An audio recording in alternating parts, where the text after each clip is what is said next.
The 49ers season just ended.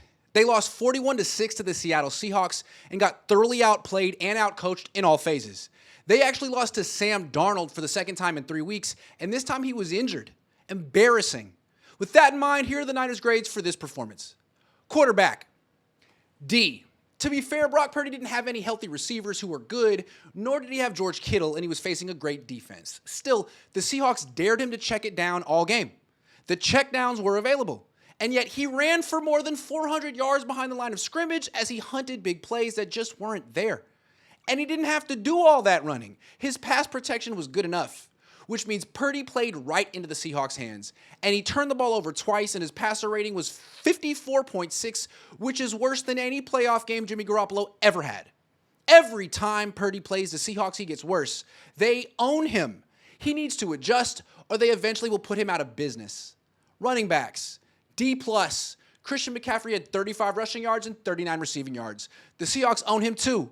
If only the Niners had given the ball more often to rookie Jordan James, they might have had a running game. He carried the ball 6 times and averaged 4.7 yards per carry. He had never run the ball in the NFL before tonight.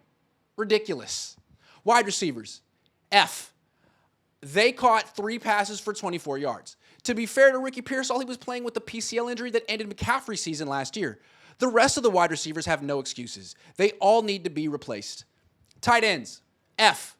Jake Tonjes fumbled and left the game with a lower leg injury, and Luke Farrell gave up on a route, which led to Purdy's interception. The Niners need at least 1 new tight end this offseason, maybe 2. Offensive linemen, C. They gave up only 2 sacks against a good pass rush, and they were able to create running room for Jordan James, but not the other running backs. The offensive line is not the reason the Niners lost this game. Defensive linemen, F.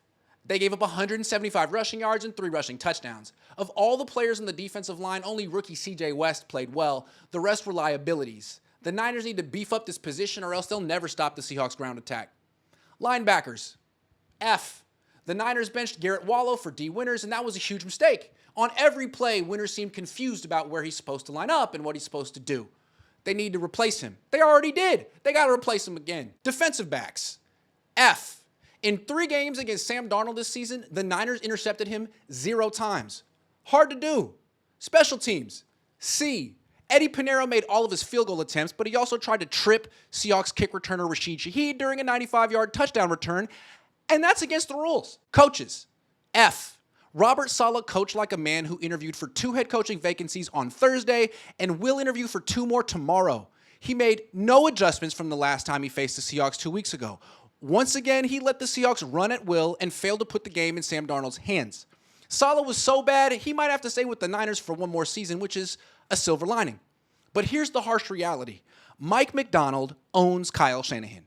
Shanahan has 0 clue how to attack Macdonald's coverages. And he knows it, which is why he called so many gadget plays so early in the game. I'm talking the speed option to Kyle Juszczyk that lost yards on 4th and 1, and the reverse flea flicker that gained a whopping 1 yard. Gadget plays weren't going to win this game. Shanahan has to go back to the drawing board and create an actual offense that can score a touchdown against Seattle because he hasn't done that since week 1. Good season, though.